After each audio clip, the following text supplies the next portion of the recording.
민수기 4장. 여호와께서 모세와 아론에게 말씀하셨습니다. 레위 사람 가운데서 고핫 자손을 따로 세어라. 그들을 집안별로 가족별로 세어라. 30세에서 50세까지의 남자들을 세어라. 그들은 회막에서 일할 사람들이다. 그들에게 회막 안에 가장 거룩한 물건인 지성물들을 맡게 하여라. 이스라엘 백성이 이동할 때 아론과 그의 아들들은 회막으로 들어가거라. 그들은 휘장을 걷어내려서 언약궤를 그 휘장으로 덮어라. 그 위에 고운 가죽으로 만든 덮개를 덮고 다시 파란색 천을 덮은 다음에 언약궤의 고리에 채를 꿰어라. 또 진설병을 놓는 상 위에도 파란색 천을 깔아라. 그리고 그 위에 접시와 향 피우는 그릇과 부어드리는 제물인 전제물을 담을 병과 잔들과 상 위에 늘 차려놓는 빵인 진설병을 올려놓아라. 그런 다음에는 그 모든 것 위에 빨간색 천을 덮어라. 그리고 그 위에 고운 가죽을 덮고 채들을 꿰어라.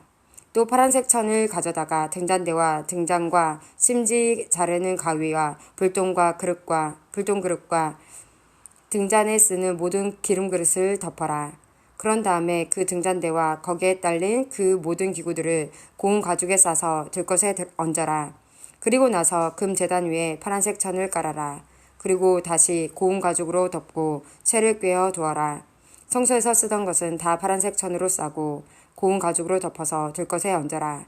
놋제단의 재는 모두 쳐내고 제단 위에 자주색 천을 깔아라. 제단에서 쓰던 물건 곧 불을 옮기는 그릇과 고기를 찍는 갈고리와 삽과 사발을 다 모아서 놋제단 위에 올려놓고 그 위에 고운 가죽을 덮은 다음 제단의 고리에 채를 끼워라. 진이 이동할 준비가 다 되었으면 아론과 그의 아들들은 거룩한 물건들과 거기에 딸린 그 모든 기구들을 다 쌓아 놓아라. 그런 다음에 고핫 자손이 와서 그것들을 옮겨라. 그러나 그들 역시 성물에는 손을 대지 말도록 하여라. 손을 대는 날엔 죽을 것이다. 회막에 있는 물건들을 옮기는 일이 고핫 자손이 할 일이다. 제사장 아론의 아들 엘르아살은 성막을 관리할 책임이 있다. 그는 성막 안에 있는 모든 것, 곧 등잔에 쓸 기름과 향기로운 냄새가 나는 향과 늘 바치는 곡식제물과 제사장과 물건을 거룩히 구별할 때 쓰는 기름을 맡으며 거기에 딸린 모든 기구들을 맡아라. 여호와께서 모세와 아론에게 말씀하셨습니다. 고핫 자손이 레위 사람 가운데서 끊어지지 않게 하여라. 그들이 가장 거룩한 물건들을 가까이 갈 때에 죽지 않도록 아론과 그의 아들들이 들어가서 고핫 자손이 해야 할 일을 일일이 가르쳐 주어라. 그리고 고핫 자손이 옮길 물건을 일일이 정해 주어라. 고핫 자손은 성소에 들어가서 잠깐 동안이라도 거룩한 물건을 보아서는 안 된다. 그러면 죽을 것이다. 여호와께서 모세에게 말씀하셨습니다. 게르손 자손을 가족별로 집안별로 세어라. 30세에서 50세까지의 남자들을 세어라. 그들은 회막에서 일할 사람들이다. 게르손 집안이 해야 할 일과 날라야 할 물건은 이러하다. 그들에게 회막의 여러 가지 청과 그 덮개와 고운 가죽으로 만든 덮개와 회막 입구의 휘장을 운반하게 하여라. 그리고 성막둘레 뜰 휘장과 제단과 뜰 입구의 휘장과 줄과 휘장에 쓰는 모든 물건과 이와 관계가 있는 그 밖의 모든 물건을 운반하여라. 아론과 그의 아들들은 게르손 자손이 하는 모든 일을 감독하여라. 너희는 그들이 날라야 할 물건을 일러주어라.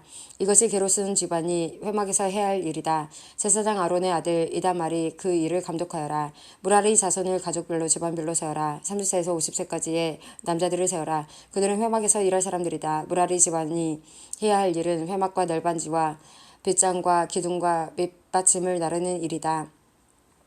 그들은 또 뜰 둘레에 있는 기둥과 그 밑받침과 장막 말뚝과 줄과 거기에 딸린 모든 연장을 날라라. 너희는 각 사람이 해야 할 일을 자세히 일러주어라. 이것이 무라리 집안이 회막에서 해야 할 일이다. 제사장 아론의 아들 이다말이 그 일을 감독하여라. 모세와 아론과 이스라엘 장로들은 고핫 자손을 가족별로 집안별로 세웠습니다. 이들은 30세에서 50세까지의 남자로서 회막에서 일할 사람들입니다. 가족별로 이름을 적은 남자는 모두 2,750명이었습니다. 이것이 회막에서 일한 고핫 자손을 모두 합한 수입니다. 모세와 아론은 여호와께서 모세에게 명령하신 대로 그들의 수를 세웠습니다. 게르손 집안도 가족별로 집안별로 이름을 적었습니다. 이들은 30세에서 50세까지의 남자로서 회막에서 일해야 했습니다. 집안별로 가족별로 이름을 적은 남자는 모두 2,630명이었습니다. 이것이 회막에서 일한 게르손 자손을 모두 합한 수입니다. 모세와 아론은 여호와께서 명령하신 대로 그들의 수를 세웠습니다. 무라리 집안도 가족별로 집안별로 이름을 적었습니다.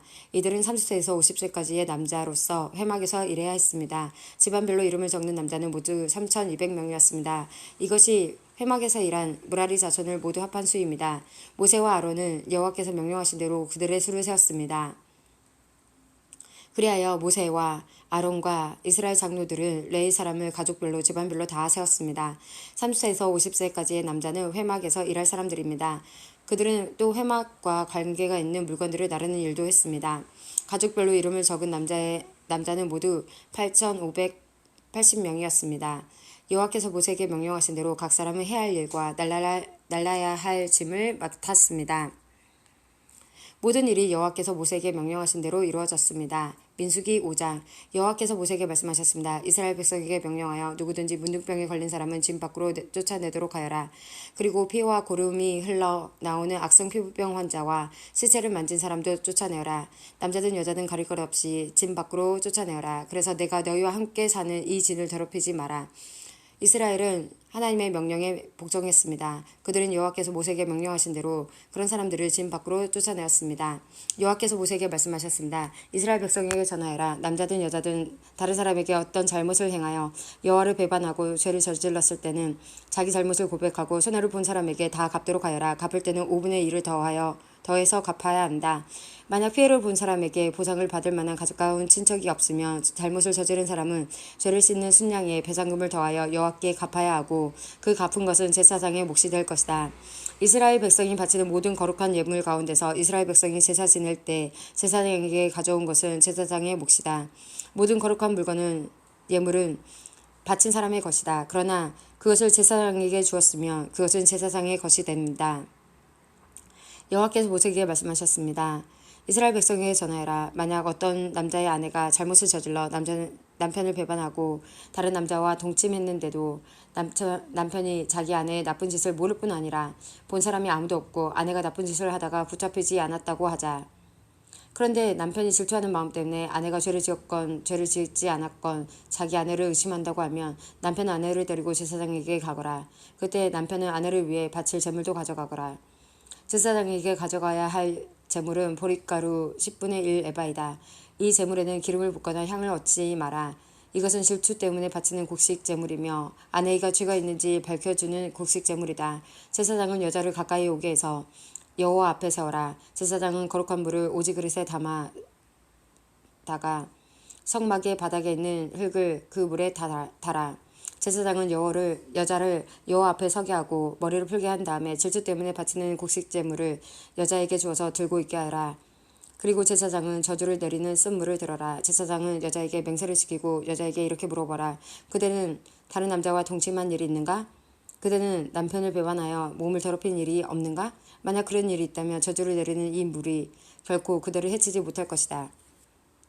그러나 만약 그대가 남편을 배반하였거나 남편 말고 다른 남자와 함께 누웠다면 이때 제사장은 여자에게 저주를 받아도 좋다는 맹세를 하게 하고 이렇게 말하여라. 여호와께서 내 넓적다리를 떨어져 나가게 하고 내 배는 부어오르게 하셔서 내 백성 가운데 본보기가 되게 하실 것이다. 그러므로 저주를 내리는 이 물이 그대의 몸에 들어가서 그대의 배를 부어오르게 할 것이고 넓적다리를 떨어져 나가게 할 것이다. 그러면 여자는 그렇게 되기를 바란다고 말해야 한다. 제사장은 이 저주를 글로 써서 그 쓴물에 담가 씻어라. 그런 다음에 제사장은 여자에게 그 저주를 내리는 물을 마시게 하여라. 그 물을 마시면 여자는 몸이 아프게 될 것이다. 제사장은 질투 때문에 바치는 곡식 제물을 여자에게서 받아서 여호와 앞에 드리고 제단으로 가져가거라. 그리고 제사장은 곡식을 한 움큼 쥐어 전체를 바쳤다는 뜻으로 그것을 제단 위에서 태워라. 그런 다음에 여자에게 그 물을 마시게 하여라. 제사장은 여자에게 물을 마시게 한 다음 여자가 몸을 더럽히지 않았는지 살펴보아라. 만약 여자가 남편에게 죄를 지었다면 물이 몸속에 들어갔을 때 여자의 배가 부어오를 것이고 넓적다리는 떨어져 나가게 될 것이다. 또 백성 가운데서 저주거리가 될 것이다. 그러나 만약 여자가 몸을 더럽히지 않아서 깨끗하다면 해로운 일이 일어나지 않을 것이고 아이도 낳을 수 있을 것이다. 이것은 질투에 관한 가르침이다. 이것은 여자가 남편을 배반하고 몸을 더럽혔을 때 지켜야 할 율법이다. 또한 남편이 자기 아내에게 질투했을 때도 남편은 아내를 위하여 여호와 앞에 세워야 하며 제사장은 위에서 말한 모든 일을 해야 한다. 이것이 율법이다. 만약 남편이 옳다면 여자는 죄의 대가를 받을 것이다. 민수기 6장 여호와께서 모세에게 말씀하셨습니다. 이스라엘 백성에게 전하여라. 남자든 여자든 특별한 맹세 곧 나실인의 맹세를 해서 자기를 여호와께 헌신하기로 했다면 포도주와 독한 술을 마시지 말고 포도주나 독한 술로 만든 초도 마시지 마라. 또 포도즙을 또 마시지 말고 포도나 건포도도 먹지 마라. 나실인으로 살기로 맹세하는 동안에는 포도나무에서 난 것은 아무것도 먹지 마라. 씨나 껍질도 먹지 마라. 나실인으로 살기로 맹세한 동안에는 머리털을 깎지 마라. 여호와께 맹세한 특별한 기간이 끝날 때까지 그는 거룩해야 하므로 머리털이 자라도록 내버려 두어라. 나시린은 여호와께 맹세한 특별한 기간에는 시체를 가까이 하지 마라. 설사 그의 아버지나 어머니나 형제나 누이가 죽었다 하더라도 그들의 시체를 만지지 마라. 만약 만지면 부정해질 것이다. 그가 하나님의 나실이라는 표가 그의 머리에 있기 때문이다. 나실인으로 살기로 맹세한 동안에는 여호와께 거룩하게 구별된 사람이다. 만약 어떤 사람이 그의 곁에서 갑자기 죽어 어쩔 수 없이 여호와께 헌신한 그의 머리털을 더럽혔다면 몸을 깨끗하게 하는 날인 7일 뒤에 머리를 모두 깎아라. 그리고 8일째 날 산비둘기 2마리나 집비둘기 새끼 2마리를 회막 입구에 있는 제사장에게 가져가라. 제사장은 그 가운데 한 마리를 죄를 씻는 제물인 속죄 제물로 바치고 나머지 한 마리는 태워드리는 제물인 번제물로 바쳐라. 그렇게 해서 죄를 씻는 예식을 행하여라. 그가 시체를 가까이 했기 때문에 죄가 있느니라. 바로 그날 그는 자기 머리를 거룩히 구별하기로 다시 맹세하여라. 그리고 다시 특별한 기간을 정해서 자기를 여호와께 바치고 1년 된 순양을 가져와서 허물을 씻는 속건제로 바쳐라. 그 전까지의 기간은 무효이다. 그것은 그가 그 기간 동안에 부정해졌기 때문이다. 나실인의 규례는 이러하다. 맹세한 기간이 끝나면 회막 입구로 가서 거기에서 여호와께 제물을 바쳐라. 흠없는 1년 된 순양을 번제물로 바치고 흠없는 1년 된 암양을 속죄 제물로 바쳐라. 그리고 흠없는 순양 한 마리를 화목제물로 바쳐라. 그 밖에도 누룩을 넣지 않고 기름을 섞어 만든 빵과 누룩을 넣지 않고 기름을 발라 만든 과자를 가져와서 곡식 제물과 부어드리는 제물인 전제물과 함께 바쳐라. 제사장은 이 제물들을 여호와 앞에 가져와서 죄를 씻는 제사인 속죄제와 태워드리는 제사인 번제로 바쳐라. 그런 다음에 순양을 잡아 여호와께 화목제물로 바치며 그때에 누룩을 넣지 않은 빵인 무교병 한 광주리를 함께 바쳐라. 그리고 곡식 제물과 전제물도 바쳐라.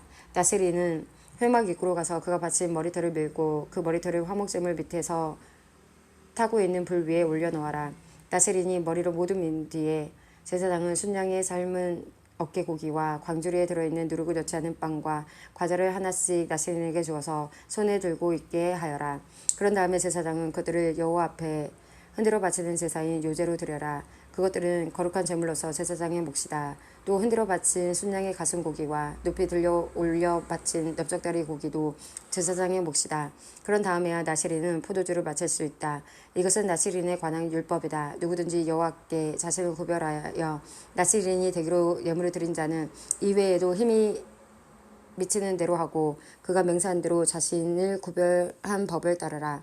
여호와께서 모세에게 말씀하셨습니다. 아론과 그의 아들들에게 전하여라. 너희는 이스라엘 백성에게 이렇게 복을 빌어주어라. 여호와께서 너에게 복을 내리시고 너를 지켜주시고 여호와께서 너에게 자비를 베푸시며 너에게 은혜를 내려주시기를 빈다. 여호와께서 너를 내려다보시고 너에게 평화를 주시기를 빈다. 아론과 그의 아들들이 내 이름으로 이스라엘 백성에게 복을 빌어주면 내가 그들에게 복을 내릴 것이다.